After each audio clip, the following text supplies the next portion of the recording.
All right, so now for number 7, we have that a rectangular box with an open top is to be constructed from a piece of cardboard that measures 48 centimeters by 30 centimeters. So our units are centimeters. All right, cool. Squares of equal size will be cut from the corners of the cardboard as indicated by the shading in the diagram. So shading in the diagram, that means that this is getting cut off, this is getting cut off, this and this. See? And the side of each is x. See, remember that these are squares. So this is a square, this is a square, this is a square, this is a square. See, all of the sides are x. So that's going to be useful down the line. I'm just pointing it out so that we understand what's going on. So the volume of the box in cubic centimeters can be modeled by the function blah, where 0 is less than x is less than k, where x is the length of the sides of the squares removed in centimeters, as I said before. See? All right, and for part A, we need to find the maximum possible value of k in this context. So before anything, some of you are probably a little confused with why this says cubic centimeters, okay? Now, what I need you to understand is that cubic is related to volume. So whenever you have a distance, okay, that's going to be units to the power of 1. So that's like thinking of centimeters to the power of 1, okay? When you have an area, okay, an area is going to be units squared. So that would be like centimeters squared. And whenever you have volume, okay, which is like a 3D shape, whatever, okay, that's units to the power of 3. And this is when you call it cubic, okay? When it's to the power of 3, it's cubic. When it's to the power of 2, it's squared.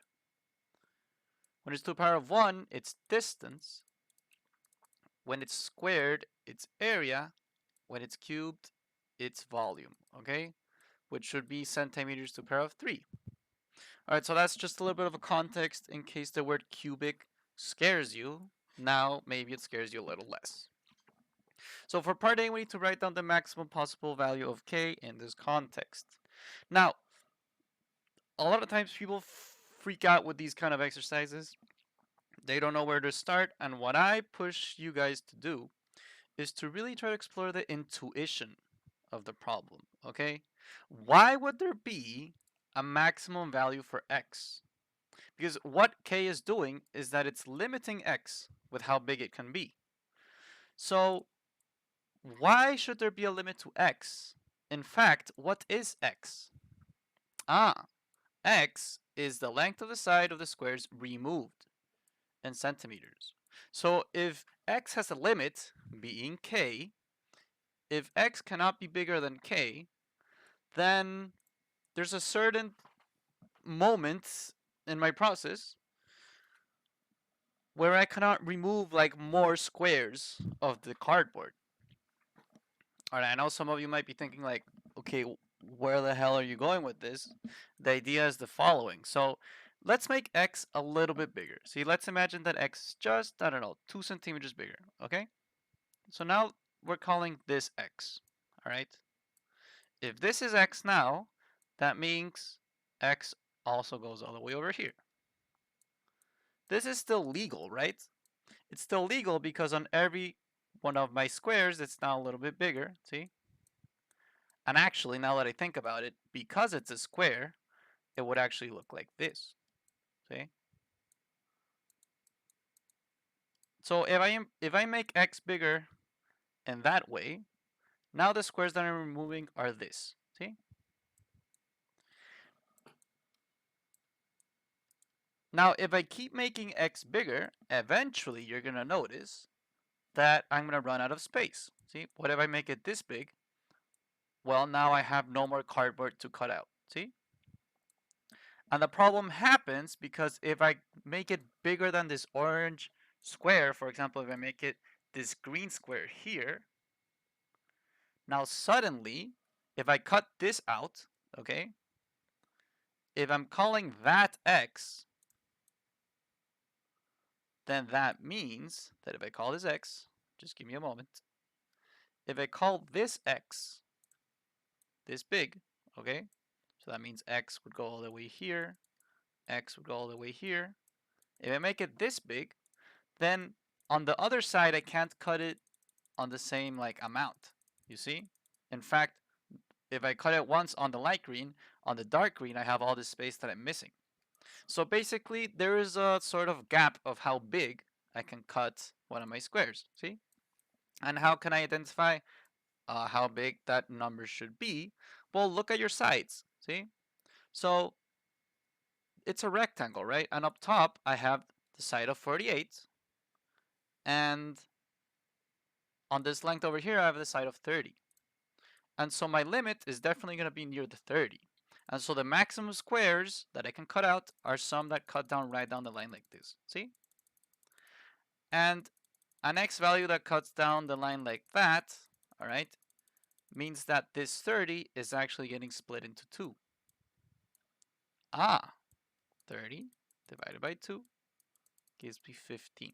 For part A, k equals 15. X cannot be bigger than 15, or else this 30 just doesn't have enough. See? The moment it's equal to 16, you're not leaving enough space for the other cutout. Okay? So again, intuitively, think about the context of the problem. Okay? X has a limit because you can't, you know, cut cardboard where there isn't. See? And if your X is big enough, you run out of cardboard to cut out.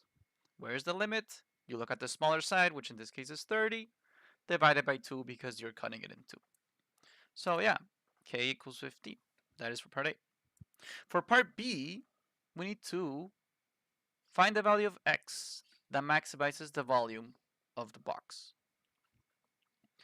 So, keyword, maximize. Okay, whenever you see the word maximize, you should be thinking of optimization. So whenever you are optimizing, all right, you have a couple of tools, but the main one is going to be derivative. Okay, whenever you do the derivative of something, it helps you optimize it. All right, so if I take v of x and I write down the formula, which is 48 minus 2x, 30 minus 2x times x. If I find the derivative of this, I can, get somewhere, okay? I can find how to optimize it, etc. I'll explain in a moment why it works that way, but for now, I really need you to keep in your mind, if you want to optimize, you get the derivative, period. Okay? And when you optimize, there are two things that can happen. You either find the maximum or you either find the minimum. That is it. All right. So, that being said, because my plan is to do the derivative, ¿cierto? Let's see if I should do the derivative now or I should move some numbers around. If I do the derivative now, it's possible, but you're going to encounter this thing called derivative of a multiplication. There's like a chain rule going on. You have 3 parentheses. It's a little bit annoying. So what we're going to do is actually develop this exercise a little bit and then do the derivative, okay? There is no rush to do the derivative. Sometimes you want to leave it a little more pretty so that it's easier to work with. So right now, I'm going to do some distribution here. So I'm going to do 48 times 30, which gives me 1,440. Over here, I have 48 times negative 2. So that's going to give me minus 96x. Then I have negative 2 times 30. It gives me negative 60x. And then I have positive 4x squared. All of this still being multiplied by this x hidden at the end. So I'm going to go ahead and put parentheses here. All of this times x. Let me combine like terms, and we can see that I end up with 4x squared, so that's this guy here, minus 156x, so that's these two guys, plus 1,440. All of this being multiplied by x. So that means I end up with v of x equals 4x cubed minus 156x squared plus 1,440x. All right. Cool. So the value of x that maximizes the volume of the box, we now need to find the derivative. And so if I do the derivative of this, I am working with what we call the derivative of the exponents. And now let me pull out your formula booklet so that you guys know exactly what I'm talking about. Here is our fancy formula booklet. Remember that the day of the test, you walk in with the formula booklet, the pen and pencil, the calculator, your big brain, and a lot of energy to do well. See? So get familiar with it. Eventually, in my formula booklet, you will find the derivative of an exponent. Here it is. See? Derivative of xn. As you can see, well, this is a little bit harder to follow, so through an example, it's a little bit easier, but basically, imagine you have x squared. See? What's going to happen is first, the 2 is going to go down in front multiplying. So notice how this n went down multiplying. So that means I'm going to have 2x. And up top, I have my exponent minus 1. So I'm going to have 2 minus 1. So exponent of x squared is 2x to the power of 1. Most people just leave it as 2x. Let's do one more example. Let's say I have 2x to the power of 3. So here, if I do the derivative, it would be 3 times 2x to the power of 3 minus 1. So that would be 6x squared. All right? So that is how you do the derivative of an exponent. All right? So over here, all I really have are derivatives of exponents. So if I do the derivative of this, I end up with 12x squared minus whatever that is times 2, 312x plus 1440. See? All right. And so when you do the derivative, the big step in order to optimize, okay, is that you equal this to 0. All right, and this right here, guys, is actually a very, very, very important step. And I really, really, really need you to understand why I just did it. Guys, imagine you have a function that looks like this, okay? And this is your classic, okay? You have a function that looks like this. Where is the... First of all, what the heck is this? This is what you call a parabola, okay? The parabola usually looks like this or like that, okay? And so when you do the derivative, okay, this now turns into slope. Okay, some of you might also know it as gradient. And so now when I equaled it to 0, I was actually equaling it to a slope of 0. I was not equaling it to x equals 0. No. I was equaling my equation to slope equals 0. Basically, on this step right here, I am asking my function, what is x when the slope is 0? What is x when the slope is 0? That is what I'm asking it, okay? And why would I ask that to this parabola here, for example? Why would I ever do that? The only reason you would ever do that is because, well, a slope of 0 looks like this. It's a horizontal line. Remember that a slope that is undefined, okay, is when it looks vertical, okay? The explanation of this is that the equation of a slope, which is over here, I think if you look for gradient, it shows up. See, the gradient formula, see? Look at the gradient formula. It has y's on top, x on the bottom. If it has y's on top, that means up top, it's like the change in vertical. And if it has x's on the bottom, it's the change in horizontal, okay? So what I'm saying is that if I have a slope of 0, that means my numerator is 0. So my change in vertical is 0, and I have some change in horizontal.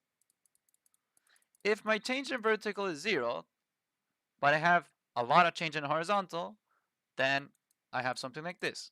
A bunch of lines in a row where I have change in horizontal, but no change in vertical. You put all these dots infinitely next to each other, and boom, you end up with a line, okay? That is what's going on, and that is why, okay? That is why slope of 0 gives horizontal. That is why slope undefined gives vertical. So, what the hell? I come back to this parabola. Look at the slope. Okay, look at the slope. The slope here is like on this point, yeah? The slope here is like, I don't know, 1. The slope here is like 1/2. See?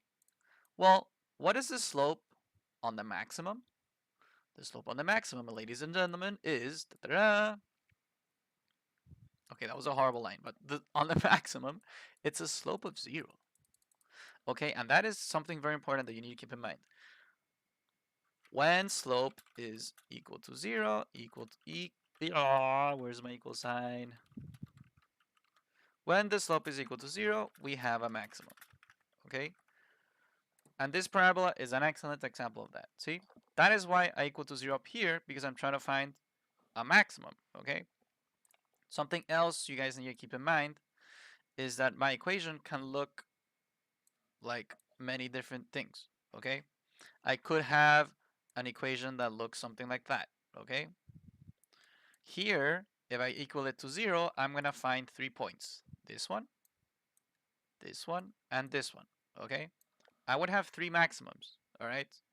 In this case, I'm probably going to end up with just 1. But, or 1 or 2. But we'll see what happens. Okay? So that's a little bit of context of what happens and why we equal it to 0 and all that good shit. See? So if I equal to 0 from this context, how can I find the value of x? See, how can I find the value of x? I already asked it for the slope of 0. I already know I'm going to get a maximum or maximums. But how do I find the value of x here? So notice, guys, this, get familiar with it. See? You have an x squared up here. See? You have x to the power of 1 over here, and technically you have x to the power of 0. See? So what is this? This is a parabola. Okay? Let's remember that the original function of this is ax squared plus bx plus c. Okay? That is for parabolas. And so your tools for parabolas are usually 3. You either use factoring, you either use the quadratic equation, or you straight up just use your calculator. Okay? Calculator, you like graph and stuff like that. See? There's a couple ways to do this. What I'm going to choose to do is... What will I choose to do? Give me a second. What will I choose to do?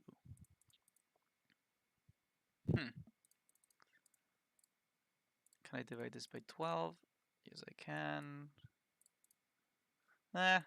I'll use the quadratic equation, all right? But there's a lot of options. Pick whatever works for you. I'm just going to show the quadratic version okay? The quadratic equation looks like this. You have x equals negative b plus or minus square root of b squared minus 4ac divided by 2a. And so this is actually used for finding the zeros, okay? Which is exactly what we need to do because I am equaling it to 0. Basically, it's going to give me the values of x that work, see? Now, what is a, what is b, what is c? Look at this. This is a next to x squared, so a is 12. This is b next to x to the power of 1, so b is 312. Negative, very important, negative. And c, following the logic, is 1440, see? So again, this looks a little bit nasty, but have a little bit of patience. We're going to have negative b, so that's 312, plus or minus square root of negative 312 squared, minus 4 times 12, times 1440, divided by 2 times 12. So using my calculator a little bit, let's see what happens. 312 stays outside. Let's see what happens inside. So inside we're going to have 312 squared, right?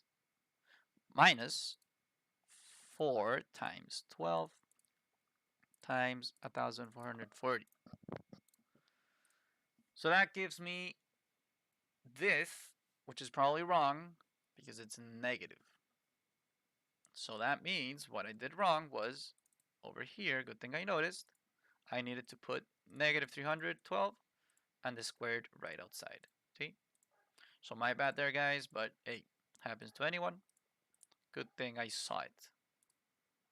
So with that small detail, I end up with a positive value. I get the square root of this. It gives me 168. So I end up with the square root of 28,224 divided by 2 times 12, 24. So that means I have 312 plus or minus what I found here, 168 divided by 24. And so now I apply the plus or minus. See? Basically, I'm going to get two values of x. I see which makes more sense. And so with two values of x, see, on the plus version, we're going to have 312 plus 168 divided by 24. So let's see what that is. 312 plus 168 divided by 24 gives you 20. The other version, which is negative, we have 312 minus 168 divided by 24, which gives you, let's see, so it's almost the same thing, just that over here it's minus, divided by 24, 6. So I have 6 and 20. Now, most of the time, out of context, you pick the one that makes more sense. See? So guys, which one makes more sense? 20 or 6? Most of the time, one of these is positive, the other one is negative, and it's like, duh, don't pick the negative one because you can't have negative sides. But, ladies and gentlemen, there is something else that gives me a hint here. Remember part A, we said the maximum possible value of k in this context is 15. Why is it 15? Because if it's more than 15, you run out of cardboard to cut out on the other end. See? So, once again, and this is a big tip for math IB in general, usually for part B, you need what you used in part A. Okay, not always, but sometimes it's like, sometimes it's a very big hint. Okay, so between these two, you actually pick 6. You cannot pick 20 because we found that the maximum of k is 15. Okay, if you picked 20, that means one of your cardboard cutouts goes like this, and then when you try to cut out over here, you don't have enough cardboard to cut. It's that simple. Okay, all right, so fuck it. You pick 6 because it's below 20, literally. Okay, don't forget your units. For part B, we answer that x has to be 6 centimeters. And now it gets a little bit exciting. Worth for 3 points. Da-da-da, we have that a second piece of 48 centimeters by 30 centimeters cardboard is damaged, and the strip 2 centimeters wide must be removed from all 4 sides. God dang it. A box will then be constructed in a similar manner from the remaining cardboard. And so now we need to calculate the maximum possible volume of the box made from the second piece of cardboard. So this second piece of cardboard, okay, is like the original one, but a little bit smaller. And so the hard part here is really trying to understand how smaller it has to be.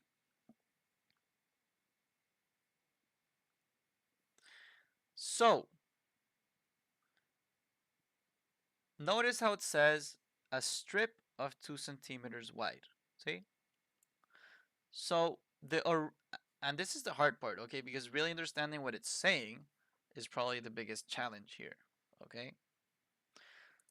And so in the original scenario, we had 30 and 48. And then we said we're going to cut out x on each of the sides and work from there to fold it and shit. See? Okay. What's happening now, ladies and gentlemen, is that we have the same 48 and 30, but before cutting out the x's, see, before putting in the greens, it gets damaged. See, someone dropped it, it got wet. I don't fucking know. See, someone fucked up. Someone fucked up hard, and we need to get rid of a strip of 2 centimeters wide from all 4 sides. And so the keyword here is strip. Okay, So if it's a strip, it's like a long sort of thing, okay? So that means they get rid of 2 centimeters here, 2 centimeters here, 2 centimeters here, and 2 centimeters here. That's what happens.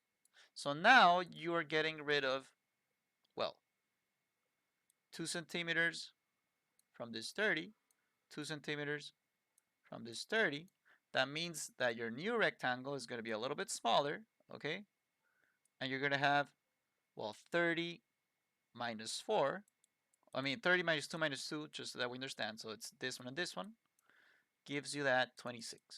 So your new rectangle is now 26 on that side, on the vertical, and on the horizontal, well, it's the same idea. We're getting rid of this 2 and this 2 out of the 48. So that means I'm going to have 48 minus 2 minus 2. 44. Compound. And now, and only now, we cut out some amount of x. Alright? So that is what's going on, guys. Okay? That is the context of the problem. That is what's happening. Okay? And now notice, you need to find the maximum value of x from here. Okay? And I know some of you might be thinking, what the actual fuck? How do you expect me to get it from here? And what I'm going to tell you is, yo, chill the fuck out. Remember, we have the volume of the box, see? And it's over here. Now notice, the volume of this box, where did this 48 come from? This 48 comes from here. Where did this 30 come from? This 30 comes from there. Where does the 2x comes from? That 2x comes from this x here and this x here. Where does this other 2x comes from? It comes from this x here and this x here, affecting the 30s. See? And this last one, I'm not really sure, okay? But probably has to do with the fact that it's volume, so you need to multiply it so that you end up with something cubed, okay? But fuck it, the intuition is the same, all right? You're gonna make a new equation following the parameters down here, see? And so following the same logic that's there, see, let's remember that the original one, first I'm gonna put the original, okay? So if the original one was 48 minus 2x, right? 30 minus 2x, parentheses x.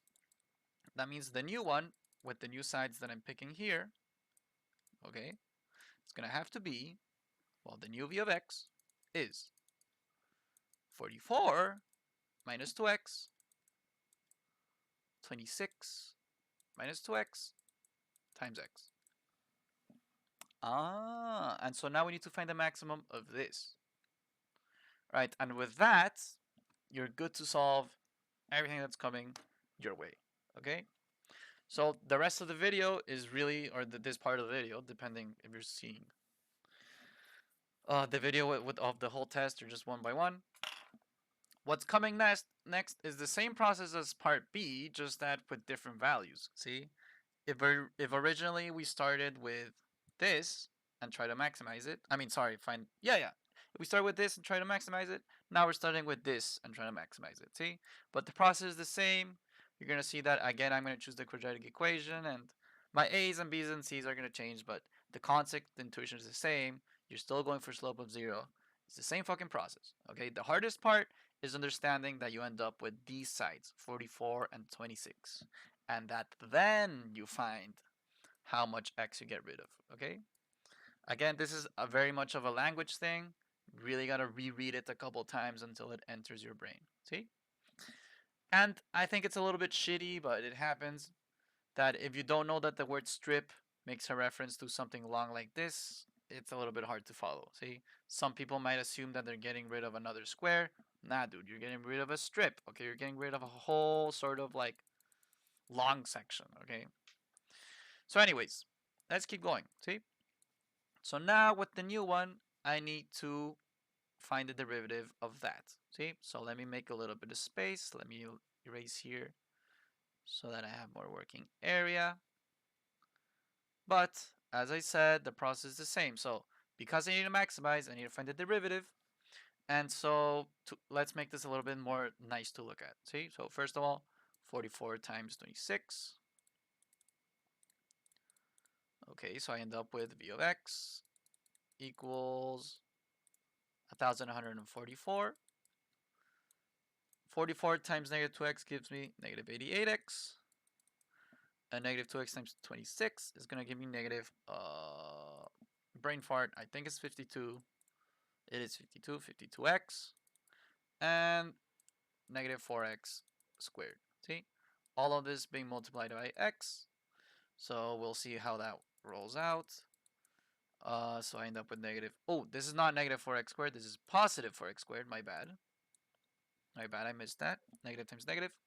So I end up with 4x squared minus whatever that is. So 88 plus 52. All right, cool. So 140, 140x plus 1,144. All of this times x. And so I end up with 4x cubed minus 140x squared plus 1,144x. So now I find the derivative. See, I find the derivative of this guy here. Again, derivative of an exponent. So 3 times 4 gives me 12. Exponent 3 minus 1, 2. 140 times 2, 280. The exponent minus 1. And here it's just 1 times all of this. So it stays like this. Oops. 1,000. Oops. Plus 1,144. Now I equal it to 0. See? And for you guys that are sticking around and that are learning a thing or two, why did I equal it to 0? What was intuition? Aha. This is slope. I am asking, what is x when the slope is 0? Would I do that? Because when the slope is 0, we have a maximum, okay? Maximum or minimum, okay? This is something I failed to mention earlier. You have a maximum or a minimum, all right? You use it for optimizing. So, how can I solve this from here? I suggest using the quadratic formula. So A is going to be 12, B is going to be negative 280, C is going to be 1,144. So I plug this in into the quadratic formula. The rest of it, I'm plugging it into this one, okay? Just so you guys don't get lost. I'm going to have negative B. It's just going to be positive 280. Let me use another color because there's a lot of shit going on. So positive 280 plus or minus square root of this B squared. So negative 280 squared minus 4AC. So that's going to be 4 times 12 times 1,144. All of this divided by 2 times 12. So what does that give me? It gives me 280 plus or minus square roots of whatever that is.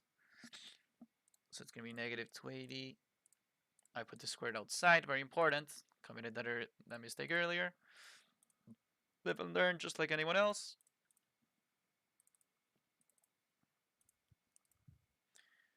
All right. 23,488, I think it was. 88 divided by 24. So what is the square root of that? It is just about whatever the hell that is. See, so 153.2579.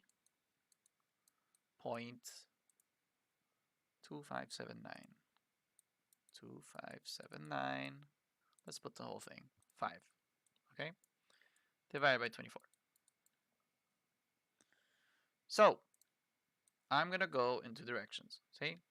I'm going to choose the positive side and the negative side. So the positive side, I'm going to do it first. So if it's positive, see, I'm going to have 280 plus around 153, comma, let's just leave it at 26, okay? Comma 26 divided by 24. Sure. So that's going to give me, well, 280 plus 153.26 divided by 24. That's going to give me 18.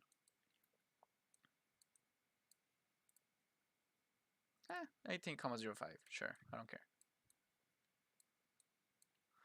For the negative version, we're going to have 280 minus 153,26 divided by 24. And that's going to give me kapow divided by 24. Bada bing, bada boom. 5.280. 281. Sure, I don't care. Whatever. So,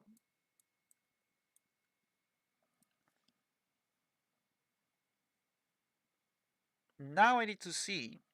So, both of these give me like a maximum volume, right? But I need to see which one I gotta use because, I mean, it's two different maximums. One of them is legal, the other one's not.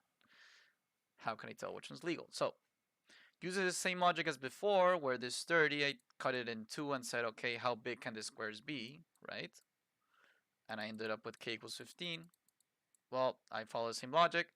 This 26 divided by 2 gives me 13. Okay, so the value of x cannot be bigger than 13. As we see down here, whoops. Yep, as we see here, I have 18 and 5,28. Is one of these bigger than 13? Yes, this one is bigger than 13, so I do not consider it. The value of x that I use is over here. And so because I use that value of x, I go ahead and plug it again into my volume formula. See? Actually, it's the same volume formula as the one I got in green. See? Whatever, you can use any one you want. See? Point is, your value of x is going to be 5,281. So, plugging in a value of x of 5.281, we can see over here that I'm going to have 44 minus 2 times 5.281, close, close, 26 minus 2 times x, x is 5.281, close, close, parentheses again, 5.281. This gives me, and this is the answer for part C. For part C, I'm going to have that the volume, see, has to be 2,726 points. If you round it up with that 5, ¿cierto? Actually not, just leave it as 13, whatever. 13 centimeters because it's volume cubed. That is the answer for number C, and that is the whole exercise. Hope it helped.